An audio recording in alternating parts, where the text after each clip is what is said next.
Some of my movies cost, well over $100 million. So and it's an idea, so you have to evangelize your idea and mission. You can't fractionalize your attention at all. People have to feel your sincerity, they have to feel your heart. They have to be captivated by you in a real way.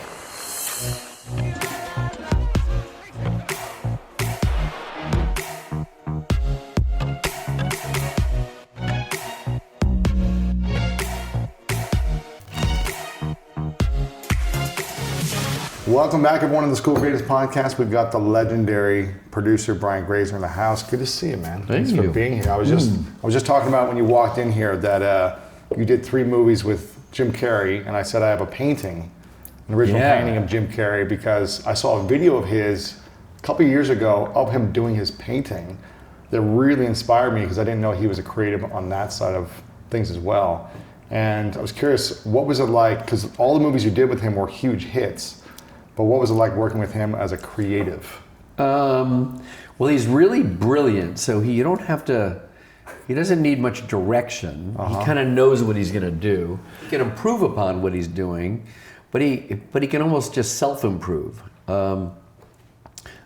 Directors are imperative for staging and everything else, but he's pretty self-aware of what he's doing. So he's incredibly gifted, and I had 3 movies that were very successful, but each time I felt like, I don't know if I could do this again, because he's very intense and kind of challenging. And but I think the first one was Liar, Liar, which was really successful. Huge hit. Legendary comedy. And then the second one was How the Grinch Stole Christmas. Everyone watches every year. And the third one, when I thought, this is so hard, I don't know if I could do this, was called Fun with Dick and Jane. Huh. And it made $100 million, which was a threshold number, but I don't think we liked it very much. Really? Yeah. But on The Grinch, it was very interesting because he was the most perfect guy for it. And in fact, the Seuss estate, which was represented by Audrey Geisel, the widow of Theodore Geisel, said the only way I could have the rights is if I do it with Jim Carrey. No way. Yeah. And so I said, so to do it. So I kind of had to, but I wanted to anyways. Right. But he had to encase himself in a prosthetic so that all of his pores were essentially sealed off. Must have been exhausting. And it took 5.5 hours to put on his hair and makeup and everything else, and face. And the final straw that just made it unbearable for him was further suffocating to him were these huge contact lenses, the size, like the size of Frisbees almost, they were on huge. Him. In his eyes. Oh my and gosh. He would go crazy. And he eventually said, it was a week before we were shooting. He's laying down, getting his prosthetics put on his, epoxied all over his body. He says, I have to quit. I'm quitting. Oh my gosh. And so Ron and I go, well, you can't quit. We're starting next week. And he said, I'm going to quit. I'm going to pay you back the money. I'm going to pay you back the bonus and the money and the interest. I can't take it any longer. And he got a big check for that. He got a $20 million check plus a bonus plus, at this point he'd received it, so it was interest on the money. He said, I can't take it any longer. I quit. And I tried along the way for the previous couple of weeks to I got Don Rickles to come to the set. I got people to come to the set that he admired. That would entertain him, keep him off of the pain that he was suffering from. So none of that worked. So now it's again, I said Thursday, and he's gonna quit. I said, look, would you meet somebody Friday and through the weekend, and if Monday you want to quit, you can quit. And what had happened is, because I had this discipline of doing curiosity conversations once a week with experts that were renowned for doing something that other people weren't succeeding at. Could be architecture, it could be science, medicine, politics, religion, government situation, anything to do with government. But I'd also met a guy that taught soldiers, CIA, FBI, and soldiers themselves, black ops, how to survive torture if they're being tortured. And it fascinated me, just like, how do people survive torture? And I thought, well, there was this guy who lived, of course, right outside Langley, Virginia, where the CIA is. And I said, I called him up and I said, would you meet Jim Carrey and spend a weekend? I'll pay for you to do that, to fly out, spend a weekend with him. Because he feels as though he's being tortured. Right. That's so extreme. Monday, he would give away the money. He'd give back the money, Monday comes and Jim says, okay, I can make it. I can do it. Really? And he made the whole movie. Because this guy, Dick, his name is Dick, Richard, and Dick said, turned him on to certain mechanisms that he could put into place and issue himself when he felt tortured, and that would alleviate the torture and stabilize him. And so he would institute these methods upon himself, Jim. Every day, constantly throughout the day, unpredictably through the day, to get through each day. And and the movie was hugely successful, and is a perennial, and has generated over a long term, I think, the most amount of money, I think, of all my movies. Really? Well, over the long term. Right, over the long term. Yeah, I mean, of course, the Da Vinci Code was really huge, and some of these inexpensive movies, Liar Liar was inexpensive, and so therefore I really made a lot of money. Or even 8 Mile was quite inexpensive and profited quite a bit. So, but the Grinch, keeps going and going. My closest friend, Bob Iger, who's CEO of Disney, said, I'm buying the Grinch for 10 years. And I thought, wow. And we got a really big check for that. And I thought, this is so lucky. But then the 10 years expired, and they've continued to do that. They bought it again. Yeah. It's amazing. It's pretty phenomenal. Yeah. You're doing incredible. So anyway, that's the story of the Grinch and Jim Carrey. What was the techniques or any of the practices that he taught him on how to deal with those torturous feelings for an hour or two or 10 hours or days? Yeah. I don't really want to go through all those, quite frankly, but a couple of them were just bands, bands that had some sharp, like a spike in them, and he'd pull the band and it would distract. It would inflict pain upon his, right above his wrist or under his armpit, and then that would distract the pain, or it would relocate his mind. Feeling. Yeah. Wow. What was the movie you worked on that you learned the most about yourself? 8 Mile. Really? Well, Splash first. Because with Splash, for 6 years, I'd written the story. I wrote the script for Splash, but the script wasn't particularly good. I got great writers to write it, Lowell Gans and Bob Lou Mantel. So you wrote a draft, and they kind of helped flesh it out more. I wrote two drafts. Yeah. But I'm good at writing scenes, but not dialogue. Because the dialogue, well, first of all, it's it's a skill. Yeah. And Lowell and Bob Lou are expert at that. They wrote also Night Shift, and they worked on like 6 or 7 movies that I produced. Mm-hmm. And they even worked on some Jim Carrey movies. Wow. Did some rewrites on The Grinch and on Liar Liar. Wow. So they were my go-to guys. But anyway, so on the movie Splash, after I finally get Splash made, the mermaid movie. But I knew it was much more than a mermaid movie. It was a love story. Mm-hmm. And it was a heightened love story because it was essentially about me trying to find love in the city of Los Angeles, which I found would be impossible. So I would ask, in writing, I assault a question repeatedly over and over again to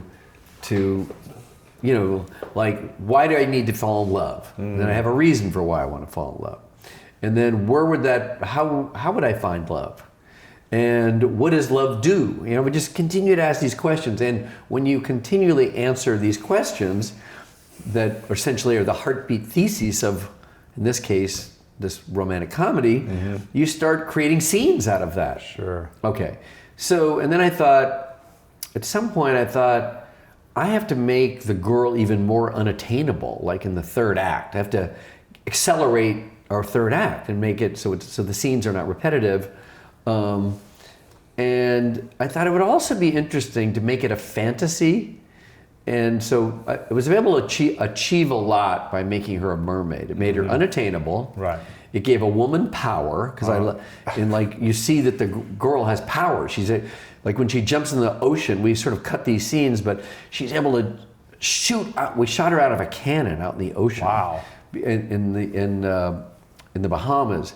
It showed that she could leap in the air and swim underwater and do things, with power and agility.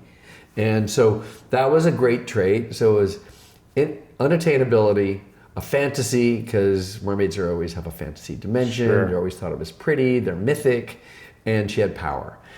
And I eventually get it made, and John Candy's in it. He's really funny, super funny, and Tom is great, and Daryl. And so I started to think to myself, I started to assault the success of the movie similarly. I started asking people, like, why is it successful? Because I thought it was successful because it was funny. And somebody that knew me really well put their hand on my heart and said, because it's about you. Wow. So I thought that was really revealing, and it changed the way I approach storytelling. It made me feel like I have to constantly just inform myself, with information, bombard myself with information of all types of information, but really rely upon informed intuition, the truth of that intuition, to birth ideas for movies or television shows. And just definitely don't prognosticate some new trend. Or don't prognosticate what the audience. I don't ever go like, well, the audience will feel this, or I know the audience will do. I don't know the audience will do anything, but I do know how I will feel. Right. If I'm focused on if I have clarity on how I feel and what I think and my truths and my authenticity, I try to represent that, and that becomes the sort of metric for what I think is funny or real or emotional or has feeling. And so that trust is the thing that is my compass to everything. So all the things you work on, from books to movies to any project. Yeah. These books are, the two books, this one, Face to Face, The Art of Human Connection, is the second book to my first one, which was, lived in the same space, but it was called A Curious Mind, The Secret to a Bigger Life. But they're both just basically about what I do in my life itself. Right. I execute with deliberation, militaristic deliberation. Right. I go out and meet a new person every week for 35 years. Really? And then I learn a lot from it. And I have faith that I don't ask for anything. You can't have an ambition for, I'm going to try to get some secret thing from somebody, or I met Jeff Bezos 18 years ago, Reed Hastings, 17 or 18, who created Netflix, so I don't go with an ask. You just go with a curious mind to learn. Yeah, just be pure about it, and good things usually come out of it. Yeah. Some insight that will be valuable to the next thing you're doing. Sure. Or to a life choice. I've been doing that for about 11 years now, and for the past 7 years, I decided I'm going to start recording them and do the podcast, and it's been powerful for me, but also powerful to share this wisdom with an audience, which has been a lot of fun. Mm-hmm. To not just get it for me only, but to continue to share it to others. You said 8 Mile was another movie where you learned the most about yourself. What did you learn in that movie about yourself? That addressing all the, identifying all of the things that you're afraid of, all of your weaknesses that are usually, your weaknesses, the things you are afraid of, are usually kind of birthed out of the earliest part of your life that become kind of traumatic. And they live like somewhere in your subconscious or primitive brain. And those are the things that make you scared when you walk into a party or do public speaking or afraid of love or afraid of intimacy or whatever your things are, or afraid of the way you grew up because you didn't grow up from a fancy family. In the case of Eminem, he grew up in a white trash trailer park.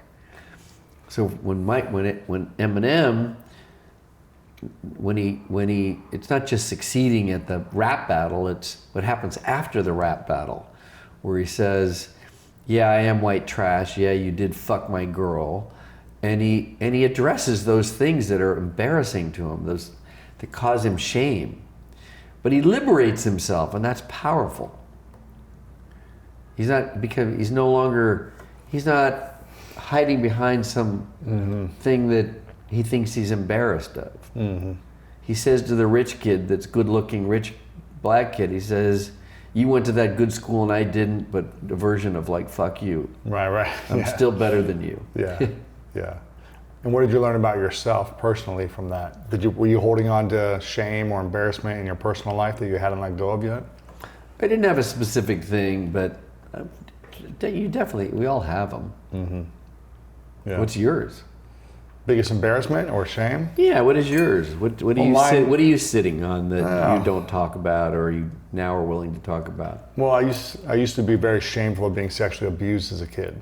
And then I opened up about it about 5-6 years ago for the first time in 25 years to some friends, family members. And then I started actually sharing more publicly on my podcast. I wrote a book about masculine vulnerability and the power of being vulnerable as a man and how it brings us closer together as human beings when we share those things that we're ashamed of.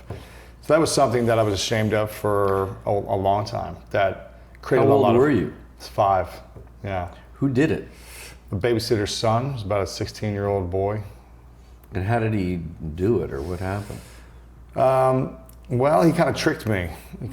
I was at the babysitter's house, and he was playing video games, and I wanted to play video games, and he said, you've got to do something for me first if you want to play games. And he took me in the bathroom, and that's when it happened. Ooh. Did you know it was wrong? I remember, when I was 5, so I didn't really know what was going on, but I knew it wasn't right. Mm-hmm. I knew it wasn't right, but I wasn't really sure. Something weird, but you didn't realize something very weird. How serious the violation was. Didn't realize how it actually shaped me in a lot of ways. I mean, that plus a number of other, I guess, traumatic experiences shaped that are in that same category?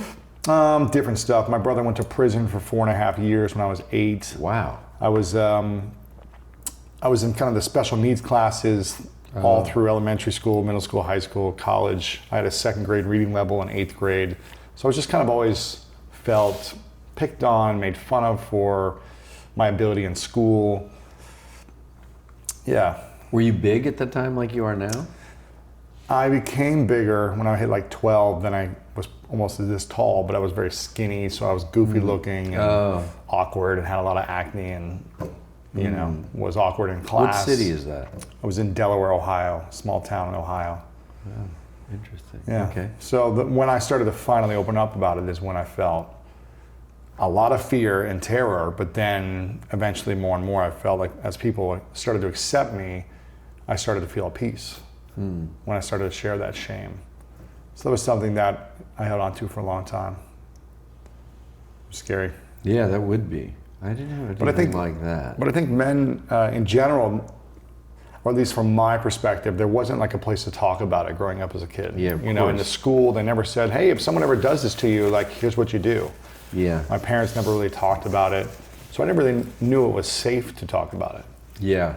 So I'm not making an excuse, I just had no clue how to really process it. And it wasn't until later in my life where I was like, I need to figure out what's holding me back emotionally. I still felt this sense of anger or resentment towards something and I didn't know what it was. And so I started going down a journey of self-discovery with that. So, yeah. Wow. Is there anything you're holding on to still? No.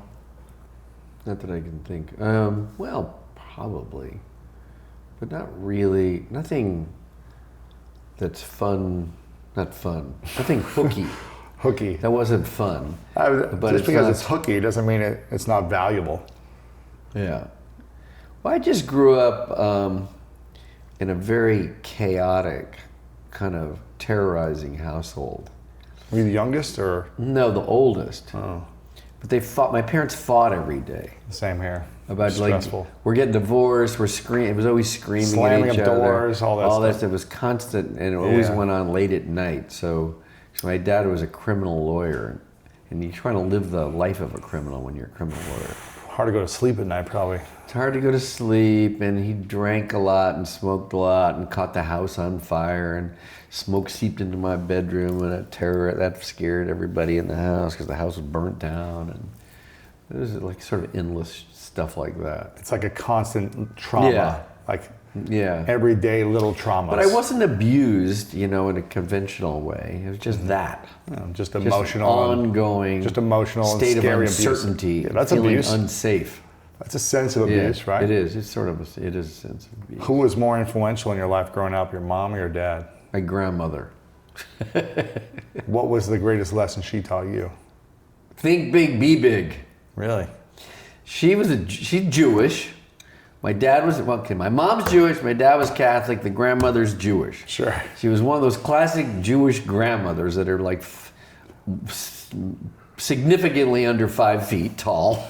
But really tough, really Right. like, think big, be big, you're going all the way, She had all these adages. Got any problems? Wash it down with a bowl of chicken soup. I mean, she had endless things like that. And so actually, when I wrote Splash and created the funny brother that was later played by John Candy, I gave all those Jewish things, isms that my grandmother used to say, you got a gift for gab. All those things, I gave them to John Candy. Yeah. So I gave all the Jewish funny stuff to my grandmother called the goys. That's the Catholics. Yeah. So the Jewish words with the goys. And I found, by the way, because I wrote and produced and produced comedies for 17 years, only comedies. Wow. Night Shift, Splash, Parenthood, House Sitter, Liar Liar, Nutty Professor, 1 and 2, Kindergarten Cop. I could just name, I'm Life, a bunch of movies with Eddie Murphy. What I learned for sure, that the ingredients are always counterpoint. The Jewish words with Tom Hanks, the Jewish words with Steve Martin, Jewish with John Candy, Jewish with Eddie, always that. No Jew on Jew. Really? No Catholic on Catholic. So I'm not against anybody here. I love everybody. Sure. But it's just that was the way to go. Why did that work? Well, why do you think it worked? Right? Not sure. Well, Jewish writers are funnier than the other guys. Right. They're just funnier. Jews are funny people. Sure. They feel tortured. They're in pain. They got all those words for what's the word? Famished. They got these words. Sure. I don't even know them. My grandmother spoke them. She spoke Yiddish. Not Hebrew, but Yiddish. And you'd get all that stuff. And she called me, Shayna Kindle. Like, she gave me a baby, like that kind of stuff. All that stuff. It was very sweet. Yeah. But when I was getting straight Fs on my report card in elementary school because I couldn't read a word, not even a word, similarly to you, she'd look over the report card, see the straight Fs, and go, "You're going all the way." Wow. And I'd go, "Grandma, there's like no evidence that suggests that," And so. But I, things worked. Yeah. Because I employed the skill of curiosity. Actually, I should bring this up. Both books, and particularly Face to Face, has all these techniques, these micro techniques to succeed, to connect with people, to evangelize your startup, or in my case, a story, or you have to connect to people's hearts to where they're going to give you hundreds of millions of dollars, right. Which I'm asking for. Some of my movies cost well over $100 million. And it's an idea, so you have to evangelize your idea and mission. And to do that, you have to look at people. You can't be looking at your phone. Right. You can't fractionalize your attention at all. People have to feel your sincerity. They have to feel your heart. They have to be captivated by you in a real way. And the way to do that is you have to actually look at them. The whole book is basically, one aspect of the book is just that face to face, eyeball to eyeball, connection is the Wi-Fi to human connection. It's the Wi-Fi to human connection. Yes. Then you're on Wi-Fi, then you can really move. Speed. Yeah, then you can communicate. Then they're in with you and you're in with them. Why are so many people... And they don't like your idea, or they do like your idea, but at least you're expressing it with clarity and authenticity and with heart.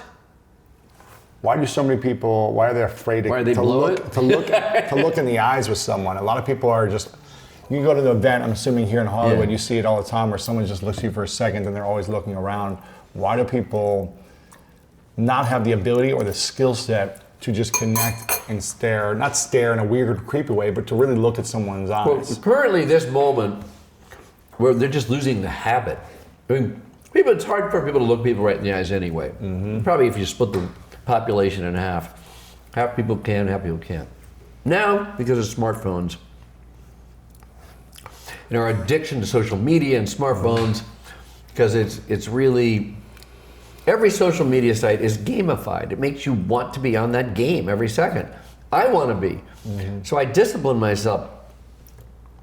Actually, I'm already making a mistake. I never look at my phone, when I'm with somebody, but you shouldn't even have your phone out, because as you know, just the basic physics of that, it's it's eating up energy, it's occupying energy in your being, in your brain, seeing the phone. Because you have to exercise some discipline. And if you think you're not, you are. Anyway. Right. So there is no condition that it's not occupying some space and deflecting your communication. So why do people do it? They do it for multiple reasons, but that is the biggest reason, is that the phones are just, there's so much going on your phone. Your whole life is on the phone. But when you're not looking at people and you're not connecting with people and you're not reaching out to them, you're not going to you're going to lose insights. You're going to lose moments. We're living in a culture where it's kind of symptomatic to not have empathy now. I mean, like young kids, I have young kids and you're young yourself, but like kids just date, they date, then they ghost the chick or they ghost the guy. It's like they don't even care to say bye. But there's way worse than that, of course. It's just like no one is really thinking about, seldom are people really thinking about your feelings. And they're probably not even thinking about their feelings. What are they thinking about? They're thinking about their phone and how many likes they got on their Instagram. And I care about it too, but I don't want it to overpower human connection. It's obsessed, yeah. Well, because it's not getting me anywhere, really. Right. I do these fun videos of eating breakfast burritos. Breakfast burritos. Great. I love breakfast burritos. Me too. So good. I have all my little food videos, and I mean, that was like most of the things that I started doing. They're accidents. I did one, and my kids go, "Oh, that's so funny, Dad!" And I thought, "Oh, really? It's funny." So I just keep doing them, right, until they're not funny. Right. When did you learn? Let me ask you this first. You said maybe there's half the people that are good at looking in the eye, half the people maybe aren't, and then less now because everyone's on their phone. For the people who say they don't have phones, but they aren't good at looking people in the eyes, what do you think it is that holds them back from that face-to-face connection? Is it their own insecurities? Is it shame? Is it a lack of confidence? Is it skill? What do you think it is? Well, those would be sort of all...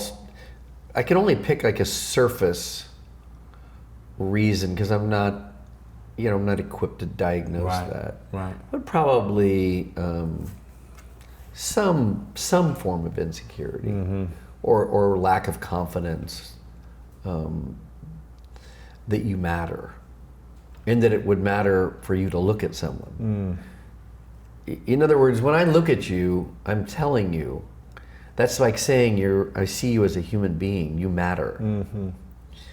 But if you don't feel it yourself, have the confidence to feel it, you're not gonna look at you. So if I don't feel really confident, like that even really means anything, then I'm not gonna choose to do it because I don't put it very high on on a value system. Wow. So you might think a good handshake is plenty, or you might think, if I'm really smart, or there was a moment that I thought I was so smart, and I guess I did look at people in the eyes, but there was a moment, and there was, I think, I forget which, my first or second book, one of them, but where I was working with Lowell and Bablu and Ron Howard said, you don't look at the guys when we're doing the story meetings. And I said, well, I thought I did. He said, no, you really don't. And I said, but I've got all the answers. I mean, I'm like right there with you guys. He said, yeah, but it makes them feel bad. Wow. Just the simplicity of that had a gravitational force that made me change. Huh. Did you always have a sense of confidence in yourself or belief in yourself? No. When did you learn how to have confidence and belief in yourself? My first win in life basically was, there was a bully in my elementary school, Riverside Drive Elementary School, which I'm going to be like 3 blocks from later today to watch my kid play at Notre Dame High School football. So I'm Patrick, his name is. Shout out to Patrick. The bully? No, Patrick's my kid playing at Notre Dame. No, the bully was Richard Gaynor. Oh. So Richard Gaynor was 3 years older than me, and he just beat everybody up all the time. He'd pick somebody to beat up. But he's never really picked on me, but then one day he decided to. It's so classic. I was at the jungle gym. It was our little jungle gym that had a padding under the jungle gym, and he threw me down, and I somehow came alive and got him in a headlock and got on top of him and started beating the shit out of him. No way. Yeah, and it changed my whole life because I didn't know I was a good wrestler. There's a few things that I was just inherently good at, but I didn't think of them as superpowers at all. I didn't. Whereas I think my skill and that I am curious, and I think it is a superpower. Mm-hmm. I think I've honed it to become a superpower that gives me a competitive advantage over others. But going back to Richard Gaynor and beating him up, I all of a sudden I'm on top of him and I'm realizing, wow, this is amazing. I'm beating up the bully. And you had this realization. Yeah, I was just totally kicking this guy's ass.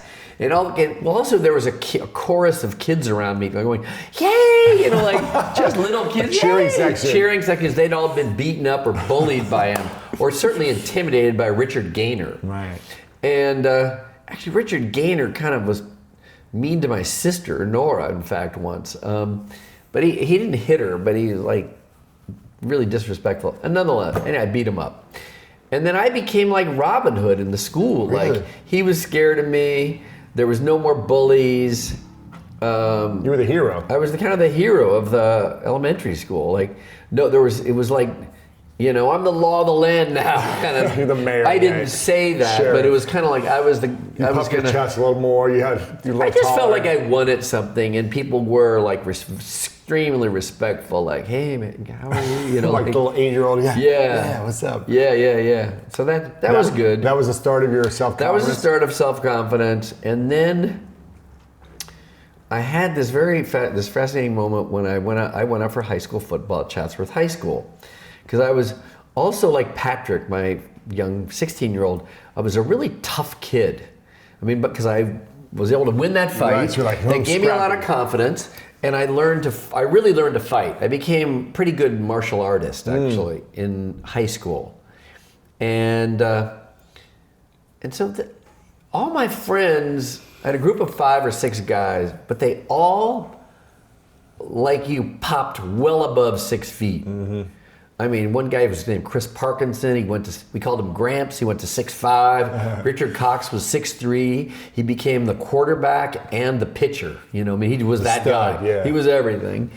Perry Shellmeyer was the cool guy. He went to 6'2". He was the wide receiver. Mm-hmm. Anyway, so the point is, they all got really big. And I stayed at 5. Jeez. I was 5'5", but popped to 5'8", but that wasn't 6'2". Right. Anyway, I went out for football. Now I do the Hell Week, which I hated Hell Week in the San Fernando Valley. 3 days, yeah. It's 5 days. No, it's 5 days a week. No, but 3 a day. Yeah. Sorry, yes, because you played football. So yeah. But so it's miserable. Yeah, so it was terrible. It was really hot out in the San Fernando Valley. I'm doing Hell Week. I get through it. Now we're all supposed to go to the auditorium. Everybody in Chatsworth High, all the football players. So you had freshmen, sophomore, juniors, seniors. The whole auditorium is filled with like 200 of these kids that got through Hell Week. And so Coach Ogawa is right there. And Coach Ogawa says, okay, name and status. I wasn't sure what he meant, but then there were people that preceded me. Perry Shellmeyer, wide receiver. Richard Cox, quarterback. Tony Cuvalier, wide receiver. Brian Grazer, tailback. Incorrect, he says, screams in front of everybody. He says, incorrect. He looks at me in the eyes and goes, cut. So he cut me in front of 200 kids. What? So I thought, wow, that was really brutal. And it was super embarrassing, like super, super, super embarrassing. And I really examined that moment. I brought it down to like, I was once a human being, and then it got to me, I was no longer a human being anymore. I was out of, I'm out of the room. Team. Yeah. And so it actually gave me that, I was able to like isolate the micro moments of that and transported that feeling into what became the movie Friday Night Lights and the series.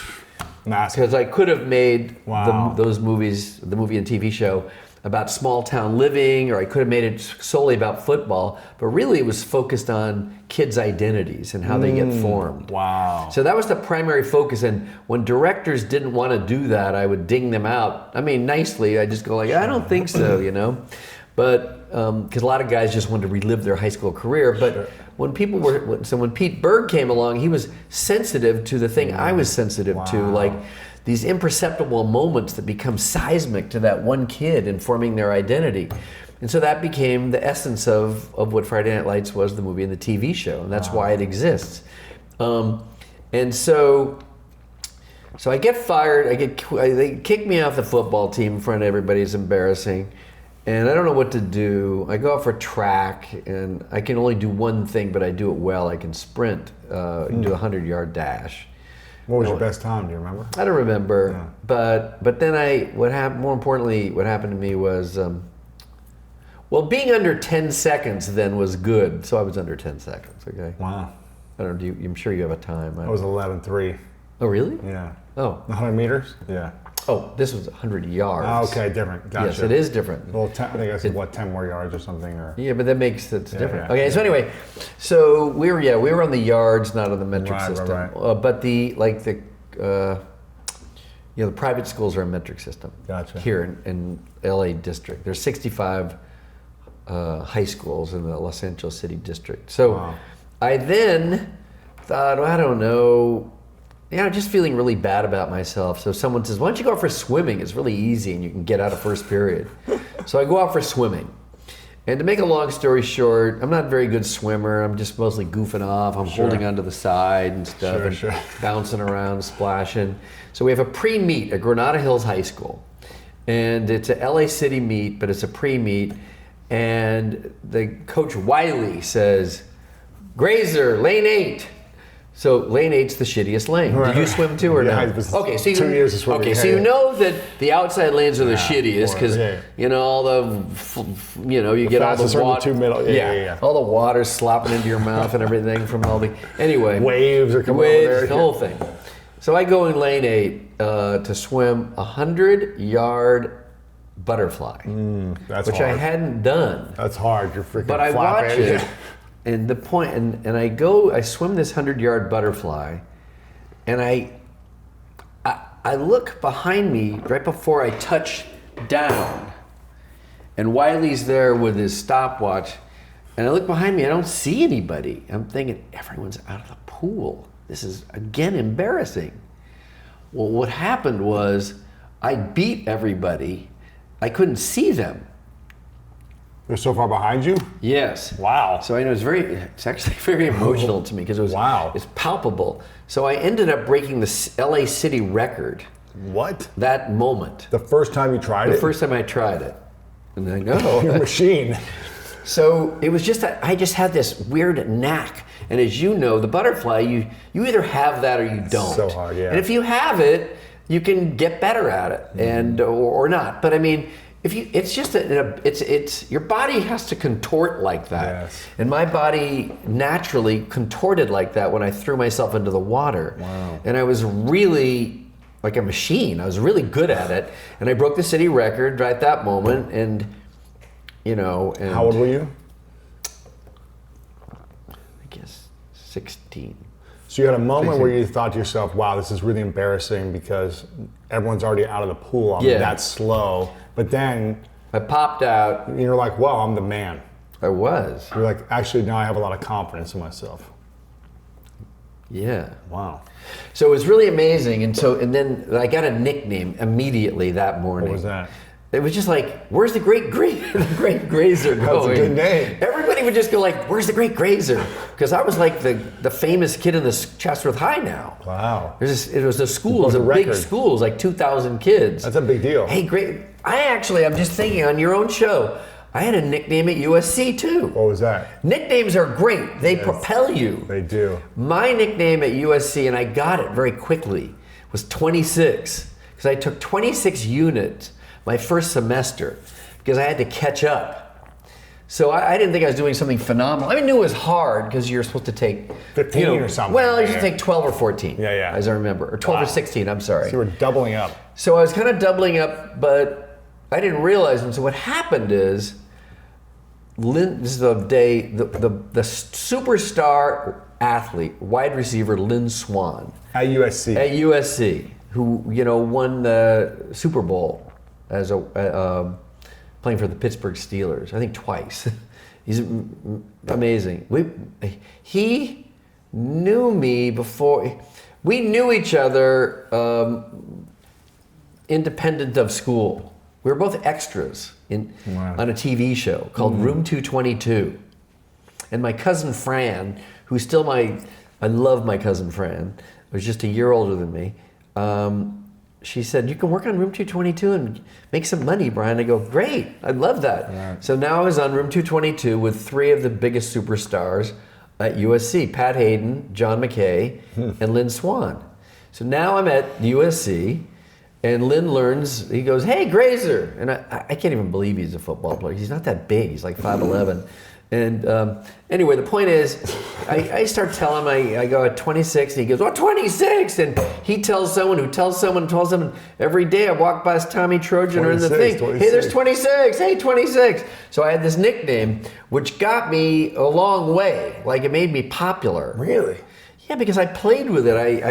It ignited my personality. Isn't it funny what a nickname can do to identity and how it can build identity and belief or a lack of belief if it's a negative nickname? Yeah, so these were good nicknames.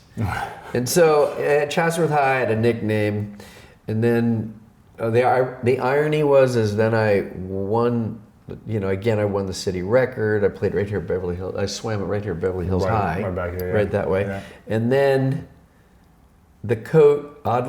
Coach Ogawa was asked to speak to me because he was like the head coach, but not of swimming. They wanted me to win the state championship, and in order to do that, they thought I should shave my body and head again. Jeez. Because I shaved my head and body, early on. Then he says, Brian, hey, God, you're a good kid, man. He schmoozed me up. And I thought, like, fuck you, but I didn't say that, of course. Right. He's the head coach. And, Sure. And I'm respectful to people. I just thought it, and he lobbied me to shave my head again. Did you do it? No. No. I still swam really well. I didn't win the state championship, but I swam really well. I wasn't going to shave my head for him. When did I didn't. Also, girls didn't like the shaved head because even though I was the great Grazer, I remember one hot girl Karen Flair goes, hey, she said to me like, hey, Baldy. I go, Baldy. I thought, oh my God. That's not a good nickname. That wasn't a good nickname. No, the great Grazer to Baldy. So I alluded that, I wasn't going to go back to that. I wanted Karen Flair's attention again. And so, that's good. Anyway, and then oddly, as I'm sitting here talking to you, this is actually kind of fun for me now. Sure. When I started my career, I was a law clerk, and then I went. was a law clerk at Warner Brothers. It was only supposed to be a summer job. I decided not to go to law school. I stayed for a year and a half. Then they fired me. I thought I was a genius because I did Curiosity Conversations then every day. And I became pretty smart. Within the company or? Everywhere. I used the company, Warner Brothers. Right. I used the Warner Brothers thing. To meet people. I'd say, hey, my name is Brian Grazer. I work at Warner Brothers Business Affairs. This is not associated with studio business, and I do not want a job from your boss. And I worked that so hard, and every day everybody said yes. Wow. I mean, they didn't say yes that day, but it became a rotation system I could get. Anyway, bottom line is they eventually just fired me for misallocation of Warner Brothers assets. And so that made sense. I was like 23 and a half. And then I learned I should write to survive. So I started writing, and I wrote a bunch of ideas. And I met the woman that became my mentor. She was the most powerful woman in show business. Her name was Deanne Barkley. And Deanne Barkley ran all of NBC Entertainment. And I went in to pitch her two of my ideas at 24. And she smoked pot every day. And she made her office like a New Orleans style office because she was like the queen of show business. Sure. She could do what she wanted, and she was a New Orleans girl. Wow. And so she has this southern office, and in the southern office is a bird cage behind her with two parakeets. Speaking. No, they weren't speaking, just two little pair of birds. Right. And I pitched these ideas, and it goes great. She loves them. And all of a sudden, there's like a thump. One of the birds had a fucking heart attack. No way. Died. Right then. Right then, as I was leaving, like as she was basically saying yes. Was that a sign not to do the idea, or? Well, I thought it could be, but she started laughing hysterically. First, she was like in shock, and then she didn't know what her emotions were, and she started laughing. Well, she was smoking weed all day too. So anyway, so she starts laughing, and then she goes, "This is kismet." And she said, "I want to be your mentor as well." So she bought my two ideas, and she became my mentor. No way. And she decided, well, first of all, buying these two ideas from NBC was a very good thing because I could barter them to get an office and everything from actually, ironically, Warner Brothers again, Warner Brothers TV. But she did say, you need a nickname. You need a nickname. And I said, well, why? She goes, look at Swifty Lazar, the most famous guy in show business, Swifty. Do you know who that is or no? No. He was the most famous. He was an agent. Okay. He was the most famous, but he had a nickname, Swifty Lazar, and he was known as Swifty because he got these deals. He could make them happen fast, Swifty. So he got a nickname, and there was a few other nickname people. And she said, "You got to do it." And she gave me a couple nicknames, which I'm not going to share. Don't even ask. And I said, They weren't Baldy, right? No, they weren't Baldy. That's funny. No, they were kind of equally as unflattering. And so I said, no, I'm not doing an idea. I'm not doing those nicknames, no. So I banned the idea of a nickname. So you didn't have a nickname? I had no nickname. What about the Great? No. I didn't have any nicknames. And then I started to become successful. I made Splash, and I made some other hits. And then I started to sort of be one of those, big Hollywood producers, like with the hit maker. Yeah, I was a hit maker, but in comedy, and there was also those action hit makers with, the beards and throwing stuff and bad tempers. And I thought, and they're well known because they have bad tempers. I didn't have a bad temper, so I couldn't. And I tried it, and I couldn't grow a beard actually either. I thought about that. And then one day, cool mustache I or something. can't grow a mustache. That would be cool. No, I don't look. And then by accident, I popped my hair up, but much higher than it is here. Actually, if you look at that previous Instagram thing with me and Russell Crowe from Beautiful Mind, my hair is pretty spiked up. Yeah. I didn't realize it was so crazy. But the point is, my daughter liked it. We were in a swimming pool. I popped it up. She goes, "Do it that way, Dad." Sage. And who's now a psychotherapist in the city of Los Angeles. Wow. Sage Grazer. Busy, yeah. Shout out. She's got a lot- She is busy. Yeah. Oh, yeah, she's got a lot of work in this city. Flooding over with work. So she said, keep it up. I like it. She liked it, and I thought, I'm going to do it. It was and that became kind of a signature thing. So it wasn't a nickname. I couldn't grow hair on my face, but I could grow it on my head. It was a look. It was an image. It wasn't. Yeah, it was like my way signature, of finding a signature. That's cool. Accidenting it.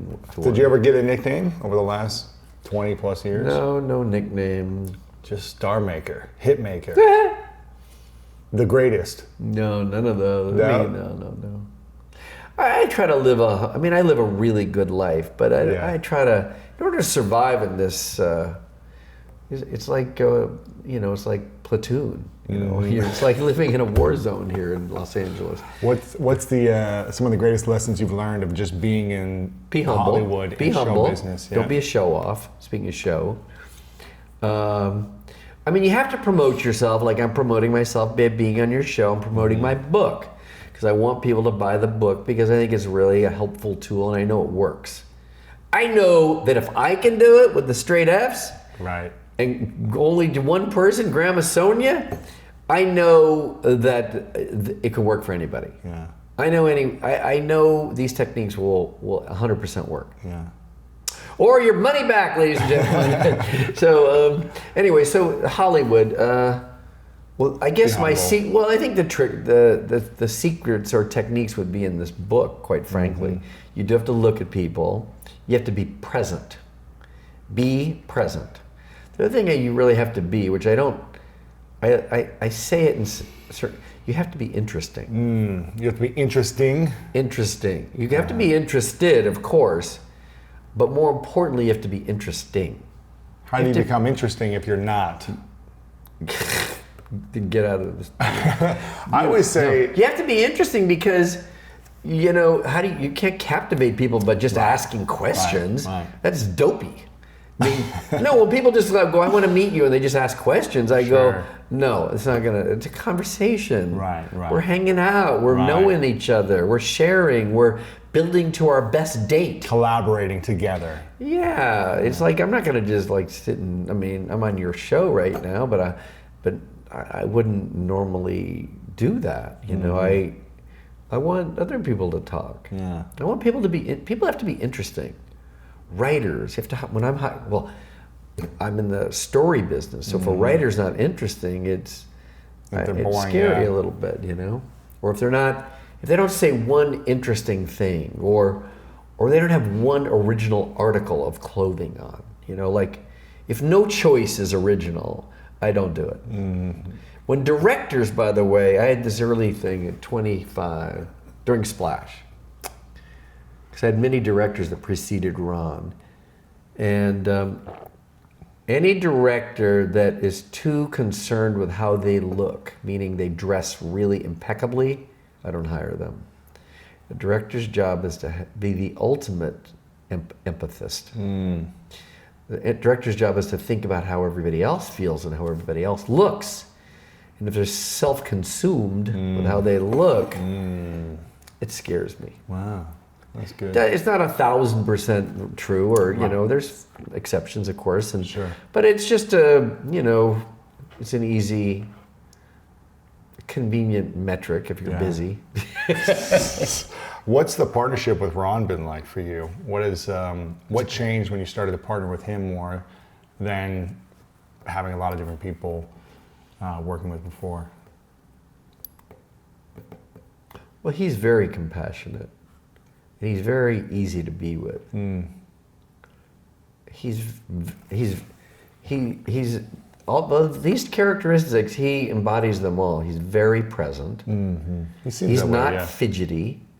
He's with you. He's listening. Yeah. He's very unpretentious, but equally smart. He's incredibly smart. He has so much kind of cinematic wisdom because he was incredibly attentive to what was going on in his whole life. But he is an early actor. Working with John Wayne and Henry Fonda and all these greats. Met Jack Lemmon. I might have worked with him. I'm not sure. I remember that, but but he asked questions. And he's dialed in. And he's talented, really special in that way. And what actors that you worked with were, in your mind, who were the top 2 or 3 that you were just like, I can't believe what they're creating right now. They're so brilliant. They're so talented. That just wowed you. I have a lot. I don't want to. I have so many. I don't know if I don't want to say the most, Say a few. but a couple. I have Denzel Washington. Oh, he's amazing. Eddie Murphy is probably. He's just magical. Electric. Really. He's a magical. He reads a script, by the way, one time and never reads it again. What? He reads it, not just remembers it, but processes it. He knows exactly how he's going to play it from one reading, and it could be like 6 months ago. And he remembers it? He remembers it, more than remembers it, he's integrated He embodies it, yeah. Yeah, he integrated it. He can Wow. do it. He surprises people periodically because he's a classical pianist, and it's beautiful. He's not Rachmaninoff, but he's amazing. He's amazing, and I love him. I respect him. I think he's magical as an artist, and I love him. Wow. We still text each other, and we still talk. He spoke at my wedding. Like he's I think he's a stand-up guy. Wow, that's cool. So I love him. Tom Hanks, I think I've worked with 8 times. That guy's brilliant. He delivers every single time. He is brilliant. Yeah, he's brilliant. He's got. And he just seems like a good guy. He is a good guy, but he's an incredibly smart guy and doesn't show that off. I would put him in terms of just overall intelligence. Like fielding, hitting, pitching. Yeah. He's that guy. Wow. He can do everything. He can pick the right things. He's got incredible intuition on choice, on learning, on public speaking, what to say, what not to say, where to say it, what to do. Somebody said, put him up to like, my partner, Ron Howard says, run for president, you'll win. And, he's probably could. Right. He's pretty amazing. He's very smart and tough and buoyant, and he can do it all. He says to Ron, fuck you, you run. Which I think is funny and appropriate. Sure. He doesn't want to ruin his life. Right. He's got a good life. Yeah. What do you want to do that for? But we all started thinking, that'd be amazing, run, you and Oprah. He can do everything. And then, so I said, Denzel. I mean, he's just Denzel. He can, it's unbelievably intense. Doesn't have to say a lot of words. You're always interested in what he's thinking, what he's gonna do. You're captivated by him. Russell Crowe has that too, by the way. Really? Russell Crowe is very you never want to say the most, but he's so well researched. So when any of the 2 movies or 3 movies I made with him, actually, Beautiful Mind, Robin Hood, and American Gangster, he reads thousands of pages. He can ingest thousands of pages of information. On the character or the time, Everything, the setting. all of that stuff, and the environment, everything to do with it. So history. So he's very gifted. Steve Martin he teaches himself mastery. The banjo. He didn't wake up in the morning and go like, I can play the banjo. He just made it happen. Wow. He's a brilliant art collector. He's an unbelievable writer. Wrote a couple novels that were very engaging. He wrote the script Bowfinger for me, sorry. I did Boomerang too. I produced Boomerang with Eddie Murphy. But he did Bowfinger with Eddie Murphy that Eddie Murphy was in, and he was the lead. They're both leads together, and so he can do. And he's a comedian. I just saw him I saw him 2 months ago at the that Aspen conference. He and Marty Short. They're hilarious. Wow. I sat in the front row because I was at a table that was in the front, and I couldn't stop laughing. They're hilarious. Yeah. They're just both of them gifted. So. I've worked with really great people in my life, and I feel really lucky. There's some great women. I mean, I love Jodie Foster. I worked with her back to back. I had a role in a movie. The lead in this movie was a guy. It was supposed to be a guy called Flight Plan. It was like Ransom in the Sky. I'd produced Ransom too with Mel Gibson. And I told the studio, I said, I'm going to make it a woman that's going to make it, she's more powerful than any dude. Yeah. And impactful, you know what I mean, that way. And they didn't like that idea, but I did it anyway. And made it Jodie Foster, and it was a huge hit. Yeah. Flight Plan. And then she was in Inside Man, Spike Lee's Inside Man, with Denzel and Jodie and Clive Owen, and we had some great actors in that. I've worked with really good actors. I feel really fortunate, but I really think a lot of it's due. I think I have a competitive advantage by being, I hope, interesting. Right. Well, I think they think this guy knows a lot about a lot of things. He's pretty resourceful. There's always foxholes when you make a movie or TV show. There's always a problem and a breakdown. and someone's got to get us out of that foxhole alive. And I'm pretty good at that. The great Grazer. He's pretty good at it. I would say I'm a great grazer, but I would say I'm good at solving problems. I'm really good at solving creative puzzles. Yeah. You've had so much success with all these movies. What's something you're most proud of that most people don't know about you? Well, some people know this. I'm a pretty good dad. I really, really, really care a lot. And I don't know if you can do much more than that. Yeah. So every once in a while I have to do tough love, which is really hard for me. But I know it's right. Yeah. I mean, I just know it's right. And it's been great on my daughter Sage, because she had a jujitsu injury, and I kept telling her, you'll get through it. And she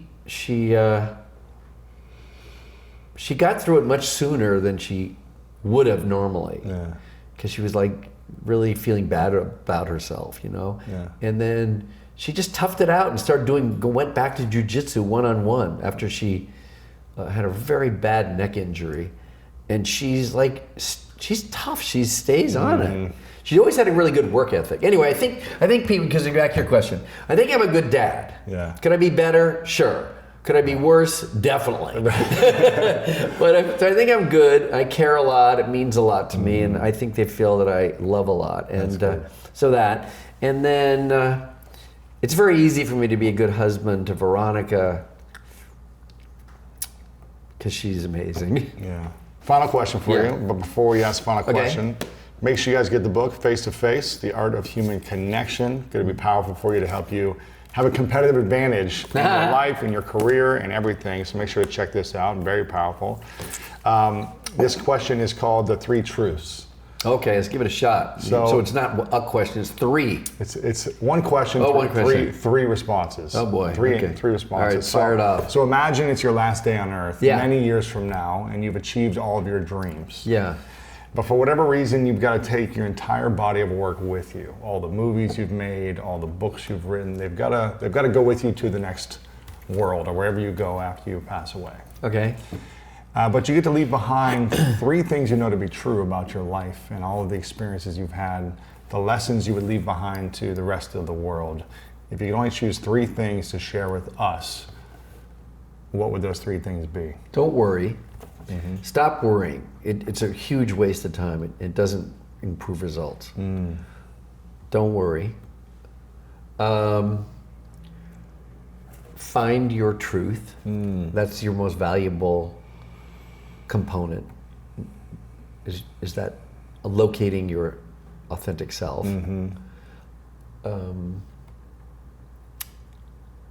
Be spiritual be in some way spiritual. Those are powerful. It enriches your conscience, sense of conscience. Yeah.